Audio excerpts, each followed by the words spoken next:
Que el Señor los bendiga, amados hermanos. Qué hermoso es poder estar aquí en la casa del Señor con ustedes en este día. Agradezco la invitación que me extendiera el pastor Gilberto para estar con ustedes el día de hoy.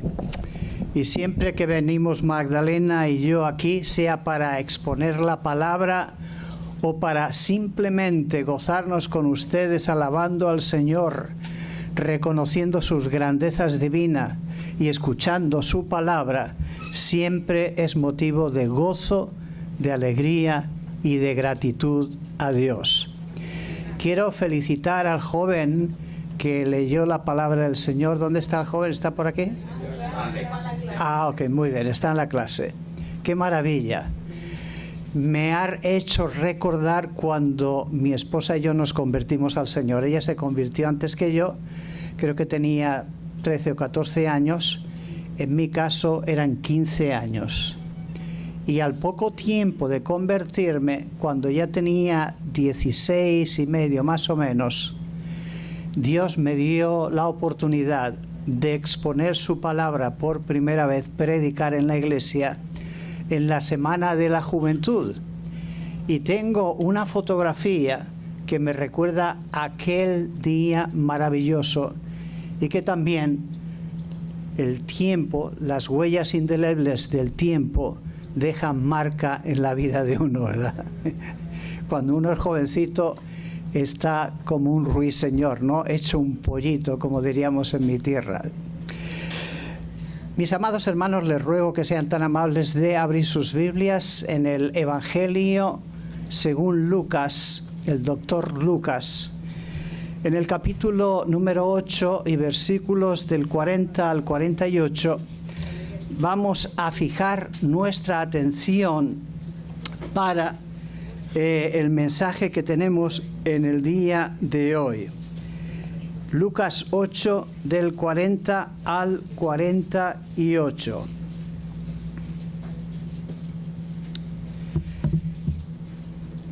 Y si son tan amables, les ruego que se pongan de pie en honra y honor a la palabra del Señor. Dice así la misma, comenzando en el versículo 40. Cuando volvió Jesús, le recibió la multitud, y escuchen eso, fijen su atención en esta declaración. Le recibió la multitud con gozo, porque todos le esperaban. Entonces vino un varón llamado Jairo, que era el principal de la sinagoga, y postrándose a los pies de Jesús, le rogaba que entrase en su casa, porque tenía una hija única, como de 12 años, que se estaba muriendo, y mientras iba, la multitud le oprimía. Pero una mujer que padecía de flujo de sangre desde hacía 12 años, y que había gastado en médicos todo cuanto tenía, y por ninguno había podido ser curada, se le acercó por detrás y tocó el borde de su manto, y al instante se detuvo el flujo de su sangre. Entonces Jesús dijo: ¿quién es el que me ha tocado? Y negando todos, dijo Pedro y los que estaban: Maestro, la multitud te aprieta y oprimes, y dices: ¿quién es el que me ha tocado? Pero Jesús dijo: alguien me ha tocado, porque yo he conocido que ha salido poder de mí. Entonces, cuando la mujer vio que no había quedado oculta, vino temblando, y postrándose a sus pies, le declaró delante de todo el pueblo por qué causa le había tocado y cómo al instante había sido sanada. Y él le dijo, observen ustedes esta declaración porque hay 4 cosas importantes. Hija, tu fe te ha salvado. Ve en paz. Padre Santo, estamos ahora en tu presencia y vamos a meditar en torno a tu palabra. Te suplicamos que tú permitas que el Espíritu Santo sea el que la traiga a nuestros corazones. con tu sabiduría, sabiendo perfectamente cuál es la necesidad de cada uno de los presentes. Aparta de nuestra mente y de nuestro corazón cualquier cosa que pueda impedir que estemos atentos a tu voz. Y háblanos, porque nosotros escuchamos, tu pueblo lo hace, en el poderoso nombre de Cristo Jesús. Amén. Pueden tomar asiento, amados hermanos. Quisiera hablarles de un tema que a veces olvidamos o que no tocamos frecuentemente. Y es el tema de la importancia del toque del Maestro, del toque de Cristo en nuestras vidas. Le voy a contar a usted o a ustedes la siguiente historia que me narró un pastor anglo, amigo mío, y que vivió muy de cerca. Me dijo, era una familia, un matrimonio con 3 hijos. Venían a la iglesia de vez en cuando. No eran personas que fomentaban el amor a Dios, ni la necesidad imperiosa de ir a la iglesia para crecer en el conocimiento de nuestro Señor y Salvador. Eran 3 los hijos y el mayor de ellos, habitualmente, era el que llevaba siempre la batuta, es decir, el liderazgo de los 3. Una noche salieron de fiesta, bebieron más de lo debido, especialmente el mayor, que estaba prácticamente embriagado. Pero al finalizar la misma, emprendieron el viaje de regreso a casa con su vehículo. Él era el que conducía. Cuando comenzó a tomar la carretera, cada minuto que pasaba apretaba más el acelerador. Y sus hermanos le decían, por favor, no corras más porque podemos tener un accidente. No seáis cobardes, replicaba él. Yo sé lo que hago y no va a pasar absolutamente nada. Al tomar una curva, el vehículo se salió de la carretera y se estrelló contra un árbol. Allí, inmediatamente, 2 de los hermanos, el pequeño y el mediano, fallecieron. A él, al mayor, lo llevaron al hospital gravemente enfermo. Después de que pasó unos cuantos días o pasaron unos días, los padres estaban allí en la cama del joven que ya se había recuperado un poco, entendía qué es lo que había sucedido, lo que pasaba, etc. Y sus padres, cuando recobró el conocimiento, él preguntó, ¿dónde están mis hermanos? Y los padres le dijeron, tus hermanos han muerto. Aquel joven, con un grito desgarrador, con lágrimas en los ojos, expresó lo siguiente: papá, mamá, perdonadme porque yo soy el causante de esta tragedia. Alzó sus ojos al cielo y dijo, Dios mío, perdóname. En ese momento, los padres que estaban en la cama lo tomaron de la mano sin proferir una palabra, pero como queriendo decir, no te preocupes, a pesar de lo que ha acontecido, tú eres nuestro hijo y nosotros te perdonamos. Pasaron 3 días. Aquel joven entró en coma y falleció. Cuando yo escuché aquella historia por parte de mi amigo pastor, yo pensé, cuán importante es el toque. ¿qué hemos hecho esta mañana cuando hemos entrado y nos hemos visto? Inmediatamente nos damos la mano, nos damos un abrazo, algunos se dan un ósculo santo, eso es un beso, un ósculo santo. ¿Y qué quiere decir eso? Que estamos contentos de que nos hemos encontrado. Nos amamos en el Señor. Somos una familia en Cristo y en consecuencia nos unen lazos fraternales que jamás se pueden acabar. Y pensando en eso, yo creo que es muy importante el toque. Si no, observen ustedes, ¿qué nos pasa cuando vamos a veces a un funeral que ha fallecido un familiar de una persona que respetamos, que amamos o con la cual tenemos amistad? A veces llegamos hasta esta persona, inclusive si nos faltan las palabras, ¿qué hacemos?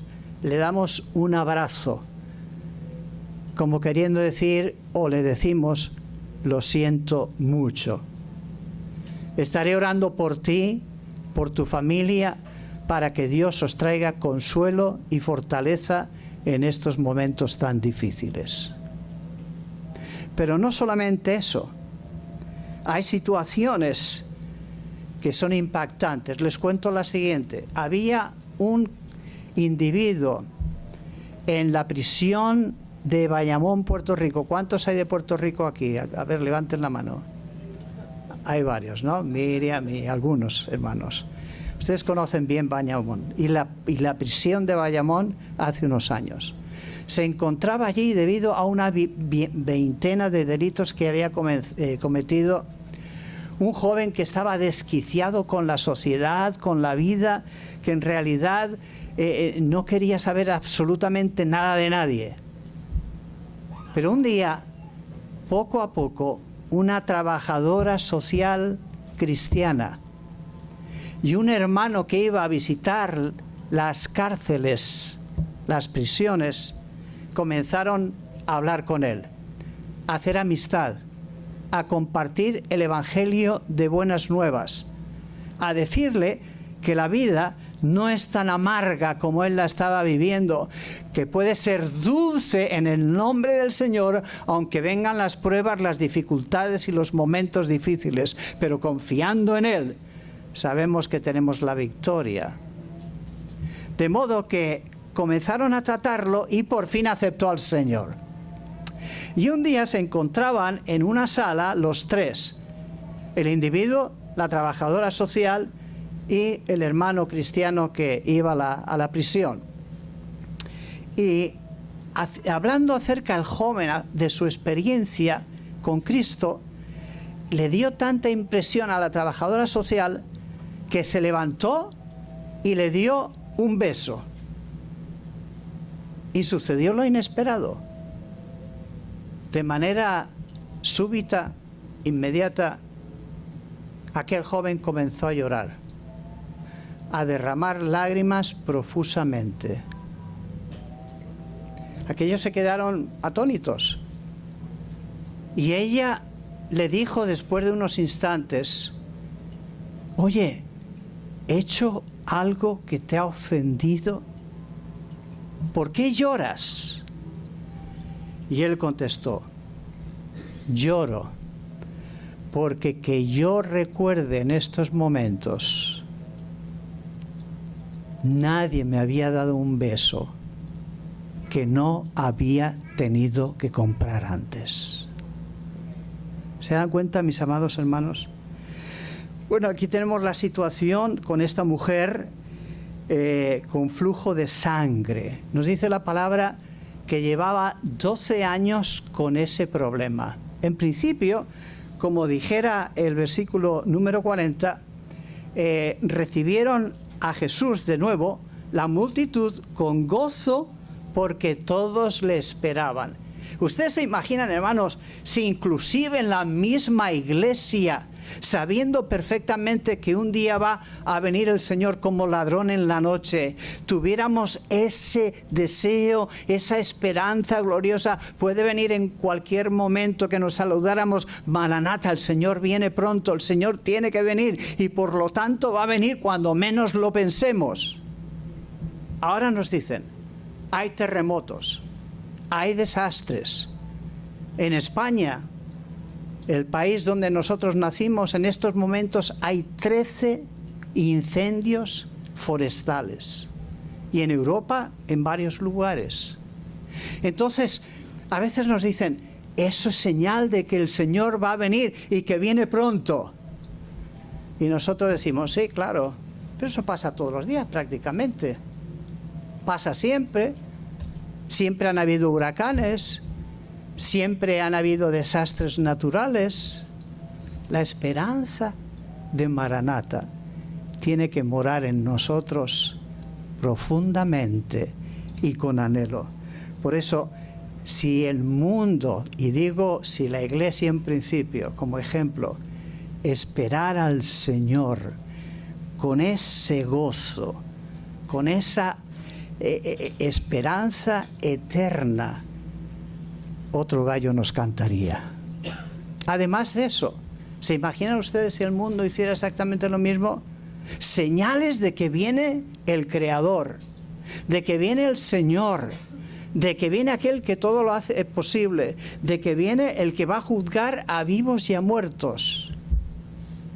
Desde luego nuestra sociedad sería muy diferente. Entonces sucede que Jairo, que era un principal de la sinagoga, tenía una hija de aproximadamente 12 años de edad, que se estaba muriendo en casa, y vinieron vino a decírselo, vino él, porque el Señor quería que fuera con él a su casa. Pero en todo esto hay, en el diálogo, en esta narración bíblica, hay un personaje que es la mujer que tocó el manto de Jesús. Y esta mujer, así a simple vista, cuando vemos el pasaje, nos llama la atención hasta cierto punto, pero no como debería llamarnos la atención. Miren ustedes, una mujer con flujo de sangre por 12 años. Doctora argentina, ¿cómo estaría la hemoglobina de ella? No la quiero poner en un compromiso, ¿y saben por qué? Porque entonces no se medía o no existía la medición que tenemos ahora, de que sabemos exactamente que en el caso de una mujer pues debe de tener 12.1 a 15 y algo también gramos de decilitros. Pero esta mujer, ¿cómo se sentiría? Primero, estaría sumamente débil. Tenía una anemia crónica. Se sentiría mareada.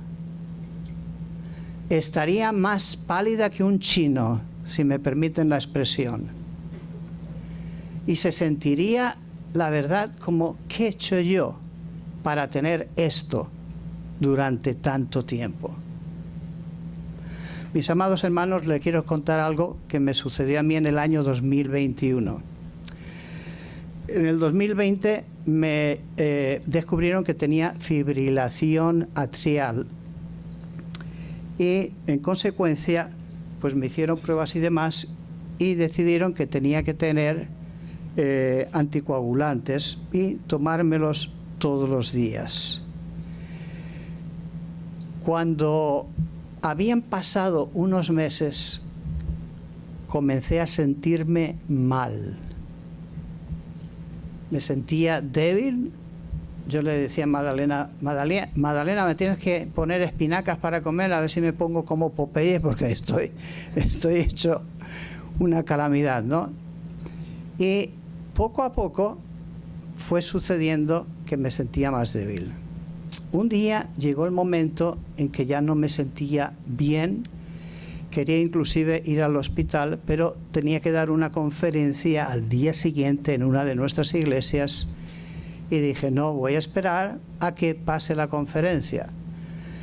Cuando di la conferencia, habían varios pastores y uno que es amigo mío se acercó a mí y me dijo, te veo muy pálido, te veo muy pálido. ¿Qué tienes? Y le dije lo que me pasaba. Pero decidí no ir al hospital ese día, era un sábado, porque el martes tenía que predicar en una ordenación de pastor en Miami. Uno de mis pastores favoritos, buen amigo, que ha hecho crecer su iglesia en 5 años de manera increíble. Llegó el día y no me sentía nada bien. Casi no me podía mover, como aquel que dice. Le dije a Magdalena, conduce tú. Y ella, como sucede cuando normalmente voy a predicar, si vamos lejos, ella quiere que esté descansado, ella conduce y demás.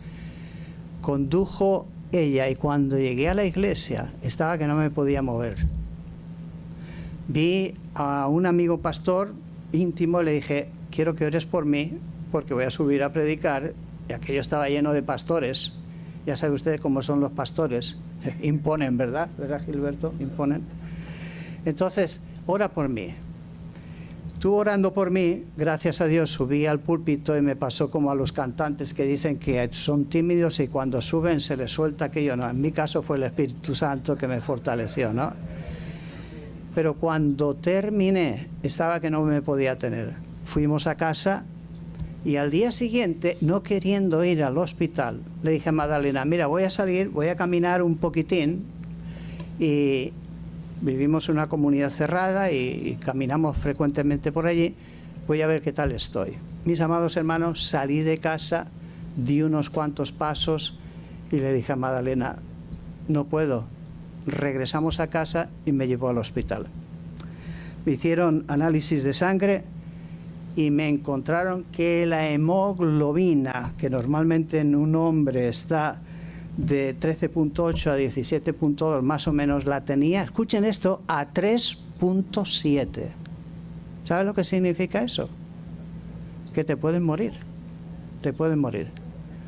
Inmediatamente me pusieron transfusiones de sangre, 5 bolsas de sangre, 3 de hierro, y yo le dije, ¿y la de aluminio cuándo viene? Pero entonces, gracias a Dios, aquella etapa pasó, me hicieron una ablación de corazón, solo me estoy tomando aspirina de 81 miligramos, así es que estoy bien, gracias al Señor. Todo esto les cuento, porque cuando yo leía este pasaje, yo dije, yo he experimentado un poquitín de lo que aquella mujer experimentó durante 12 años consecutivos. ¿Se dan cuenta? Entonces, ¿qué sucedería? Bueno, en principio, escucharía que el que había sanado a mucha gente estaba allí, donde vivía, cerca. Ella había ido a todos los lugares, había gastado todo el dinero que tenía. Pastor, posiblemente había ido al Hospital Bautista de Jerusalén, pero no existía entonces eso, ¿verdad? Pero todos le decían exactamente lo mismo. No podemos hacer nada por usted. ¿Qué significaba eso? ¿Qué significaba? Bueno, les voy a comentar. De acuerdo a lo que decía la ley, Levítico 15, 19 y 20, dice, cuando la mujer tuviere el flujo de sangre y su flujo fuese en su cuerpo, 7 días estará apartada. Y cualquiera que la tocare será inmundo hasta la noche. Todo aquello a lo que ella se acostare o donde estuviere sentada será separado porque será inmundo. O sea, no se podía sentar en una cosa porque era inmunda. No se podía acostar en una cama porque era inmunda, a no ser que estuviera sola. No podía entrar en contacto con los demás seres humanos porque era inmunda. Pero sabe que Jesús pasa por allí. Y ella conocía perfectamente que el poder divino de Dios podía hacer lo que ningún médico había intentado hacer. Porque Él es el Señor de señores. Él es el Todopoderoso. Él es el sanador por excelencia. Y en consecuencia fue allí. Y miren ustedes, imagínense por un momento aquello. No puede mezclarse con la gente porque es inmunda. Además es mujer. Y donde están los hombres, en esos casos no tienen que estar las mujeres. Pero llega allí y ve un gran tumulto que rodea al Señor. Y empieza la inventiva de la mujer, que dicho sea de paso, son las más creativas que hay. Posiblemente tocara al hombro a alguien, se girara y se colaría, se metería por allí. Tal vez se metió por debajo, apartó un poco a uno, a otro, y mientras miraban, pasó. Hasta que llegó y tocó el manto de Jesús. Y venció lo circunstancial, es decir, las circunstancias que la rodeaban, porque había mucha gente. Venció lo espiritual, porque confiaba en que Dios podía sanarla, y venció también todos aquellos impedimentos que la gente pudiera pensar que tenía ella.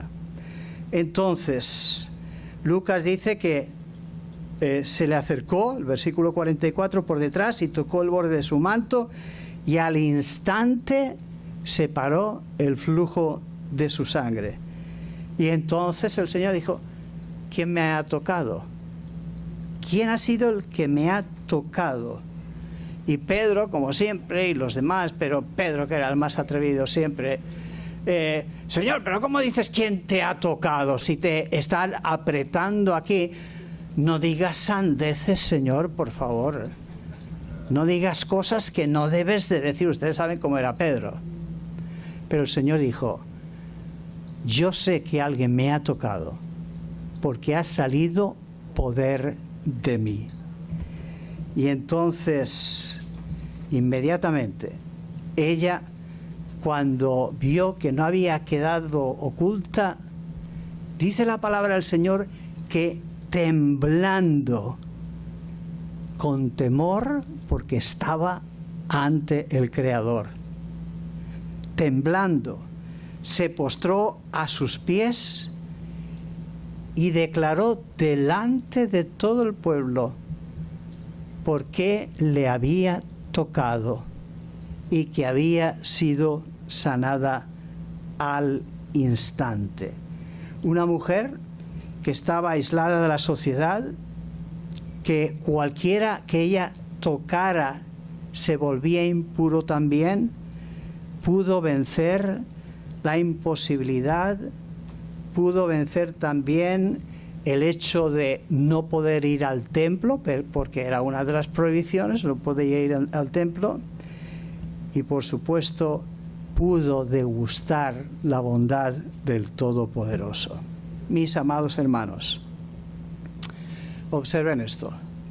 Ella fue a tocar al Señor y salió tocada por el Señor. Fue a la inversa, salió tocada por el Señor, porque le dijo: hija, ya la reconoce delante de todo el pueblo como su hija. Dice: tu fe, tu confianza en mí, sabiendo que no te iba a defraudar, te ha salvado. Pero no solamente has sanado, te he salvado, sino que ahora te digo: vete en paz. Y cuando vivimos en la paz del Señor, no vivimos en la tormenta del diablo, de Satanás. Cuando vivimos en la paz de Dios, no hay esas dudas que a veces florecen en la mente del ser humano de que no existe Dios. Jesús sabía que el toque es importante. Es más, si ustedes ven en sus Biblias, en el capítulo número 4 de Lucas, se darán cuenta, en el versículo 40, bueno, primero del 38 al 39 nos habla de que Jesús fue con Pedro y con sus discípulos a casa de Pedro y la suegra estaba enferma. Y el Señor la tocó y la sanó y después ella le servía la comida. Inmediatamente después de eso, en el versículo 40 dice, al ponerse el sol, cuando estaba bajando ya, cuando está terminando el día, todos los que tenían enfermos y diversas enfermedades las traían a él. Y él, escuche esto, poniendo sus manos sobre cada uno de ellos, los sanaba. Hermanos, ¿no creen ustedes que el Señor hubiera podido decir, eres sano, sin tener que tocarlo? Eres sano, yo te sano. Claro que podía hacerlo, y de hecho vemos algunos ejemplos en la Biblia en eso, pero después vemos también a un leproso que llega hasta el Señor, hinca la rodilla humildemente y le dice, Señor, si quieres, puedo ser sanado. Y le dijo, quiero, sé sano, pero lo tocó. Cuando fue donde iban a enterrar al hijo de la viuda de Naín, pasó exactamente lo mismo. Él llegó a la ciudad y a las afueras de la ciudad y vio aquello, vio a la mujer triste y llegó y fastidió el funeral. Lo arruinó porque no tuvieron que celebrarlo. Y tocó aquel féretro, aquel joven, y lo levantó y le dio vida. Mis amados hermanos, todos tocamos a alguien. Usted, yo, tocamos a nuestros familiares, a nuestras amistades. Tocamos también a hermanos, a vecinos. ¿Pero usted sabía que hay dos tipos de toque? Está el toque bueno y está el toque malo. Es decir, el bueno es de bendición, el malo es de perdición. Por ejemplo, les voy a hablar del toque malo. Dios en Cádiz le ordenó a Moisés y a Aarón que hablaran a la roca para que sacara el agua. Y Moisés cogió la varita, ¡pum!, como si fuera una varita mágica, y salió el agua. Eso le costó no entrar en la tierra prometida. Que con el Señor no se puede jugar. Cuando Él dice una cosa, por trivial que nos parezca a nosotros, es más importante de lo que podemos pensar. No solamente eso. El arca en la era de Nacón. Les voy a recordar la historia. David había sido elegido rey de Judá primero, después rey de Israel y demás, y decidieron traer el arca desde donde la tenían los filisteos. Estuvo en la casa de Abinadab un tiempo, y después David hizo un carro nuevo. Imagínense, un Lamborghini, un Cadillac o algo así, precioso, maravilloso, para llevar el arca hasta Jerusalén. Pero sucedió algo en el camino. Resulta que pusieron a los hijos de Abinadab a llevar a los bueyes aquellos, a conducirlos. Y hubo un momento en la era de Nacón, cuando Uza vio que daban un traspiés los bueyes, inmediatamente cogió y tocó el arca para que, miren ustedes, una acción bien intencionada, para que no cayera el arca, para que no cayera. ¿Saben lo que sucedió? Inmediatamente el Señor lo fulminó allí, lo mató. A tal punto que David se asustó y no llevó el arca a Jerusalén.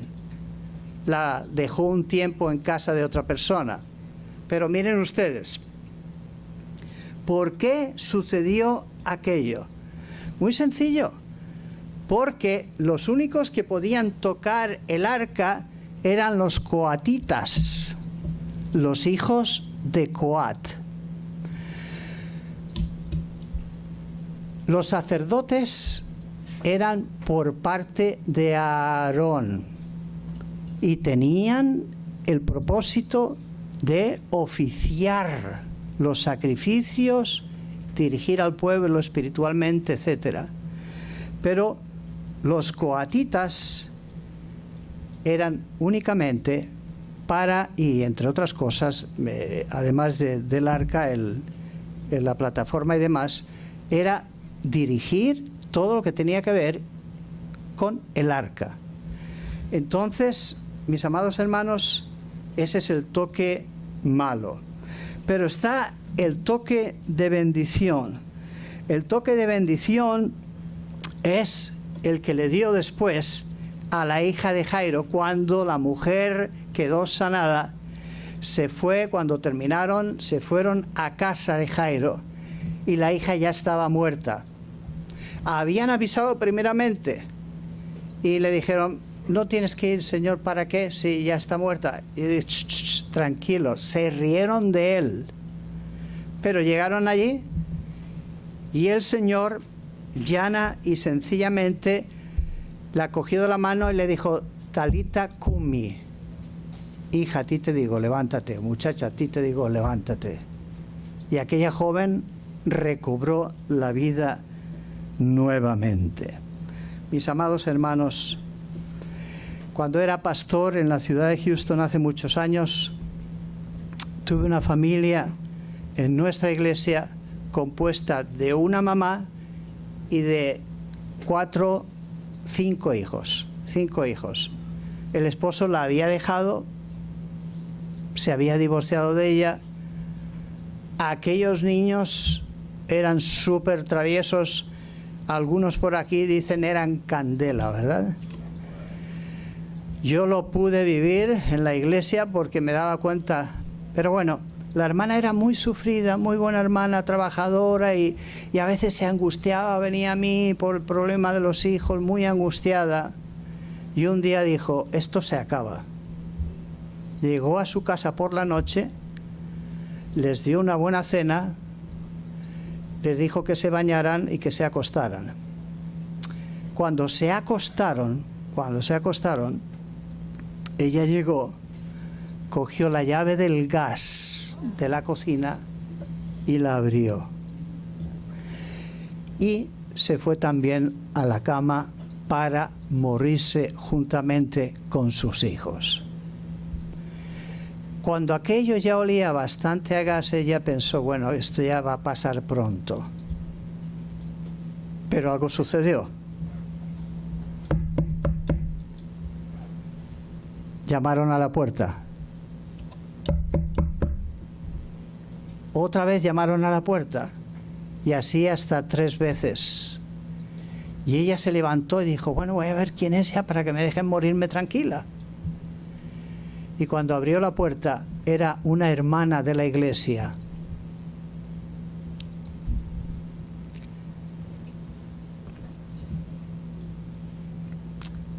Que se preocupó por ella. Y gracias a eso, gracias al toque, ellas pudieron ser salvas. Me emociona porque como lo viví, es muy mío también. Bueno, después estoy en Jacksonville, termino de predicar en una iglesia y me dice: pastor, un señor, quiero comentarle algo de mi vida. Me contó su vida, su experiencia y demás. Dice: pero le voy a decir algo. Y yo no había predicado nada de esto. Le voy a decir algo. ¿Sabe usted que yo estaba desesperado un día? No tenía trabajo, me había divorciado de mi esposa, estaba muy solo y dije: bueno, voy a acabar con mi vida. Me subí a la mesa, cogí una silla, até una cuerda en el techo, le puse algo bien fijo, me puse la cuerda alrededor del techo y cuando ya iba a soltar la banqueta aquella para colgarme y de esa manera suicidarme, ahorcarme, sucedió que dijo aquel, qué inoportuno, uno no se puede morir a gusto, ¿verdad? Tranquilo. Y así lo mismo. Se bajó de allí, abrió la puerta y resulta que era un vendedor. Un vendedor que quería venderle unas cuantas, no, el vacuum cleaner, una aspiradora, ¿no? Y entonces, mis amados hermanos, todo esto lo cuento porque nos ayuda a recordar la importancia del toque. No se le olvide nunca tocar a su familia, a sus hermanos, a sus amigos. Lo mejor de la obra de un artista, de un pintor, no es cuando comienza a pintar aquello y dándole forma, es el último toque que da a la obra. ¿Ustedes se imaginan la creación de Dios con una playa sin agua? ¿No sería llamado playa? ¿Se imaginan ustedes un monte sin árboles, sin flores, sin hierba? ¿Cómo estaríamos nosotros si en vez de tener dos ojos, uno en cada lado, tuviéramos uno nada más y en la frente? Marcianos puros, ¿no? ¿Cómo sería si en vez de tener orejas no las tuviéramos? ¿Dónde me pondría yo los lentes, las gafas y usted, hermano? No podríamos. ¿Y si tuviéramos la cabeza en vez de en el centro del tronco a un lado, unos a la izquierda y otros a la derecha? Eso sería un esperpento horrible. Mis amados, Dios nos dio el toque perfecto. Nosotros somos hechos cada uno de una manera distinta, no solamente el DNA, el iris del ojo, el olor que desprendemos, la voz, las huellas dactilares y otras muchas cosas que podríamos mencionar. Dios nos hizo dentro de nuestra imperfección perfectos. Éramos perfectos, pero el pecado fue el que entró. Pero dice el Señor que entró el pecado, pero abundó la gracia. Y cuando abunda la gracia, entonces todo lo demás sobra. Por eso nosotros tenemos que buscar el toque de Dios todos los días. Cambia nuestra trayectoria, cambia nuestra manera de ser, cambia nuestra manera de pensar. Y no se crean ustedes que porque conocimos al Señor hace 40, 50 años, 10 años, 10 meses, lo que sea, que ya lo tenemos todo solventado. No. Dice Pedro, 2 Pedro 3:18, creced en la gracia y el conocimiento de nuestro Señor y Salvador Jesucristo. Crecer significa ir añadiendo abono todos los días, pero un abono especial, que es el espiritual, el del Señor. Nosotros también necesitamos sanar. Tenemos muchas cosas que no nos dejan estar tranquilos. Manías, defectos, vicios, inclinaciones, y por eso necesitamos siempre el toque del Maestro. Vamos a orar. Padre bendito, Señor, qué maravilloso eres. Tú no solamente te conformaste con crearnos a la perfección, Hiciste una obra maestra. Pero el pecado entró en nosotros por desobediencia, por indiferencia a ti y por la manera tan inepta de querer ser como tú, no correspondiéndonos. Por eso, Señor, en este día te damos gracias por tu palabra, porque hemos podido entender la importancia que tiene el toque del Maestro. Gracias por Cristo Jesús, nuestro Señor, nuestro Salvador, aquel que dejó las calles gloriosas del cielo para caminar en las polvorientas de Galilea. Aquel que dejó su trono, su corona de gloria, para venir a la tierra y tener una de espinas. Aquel que teniéndolo todo, se empobreció, como dice tu palabra, para que nosotros seamos hechos ricos en él. Padre, ayúdanos a buscar tu toque todos los días.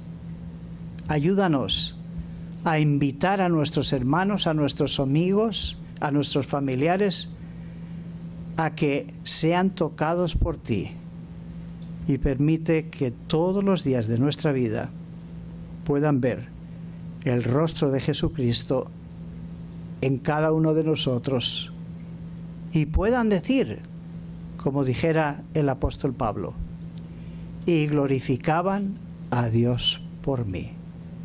Gracias, Señor, que así sea. En el nombre de Jesús oramos. Amén.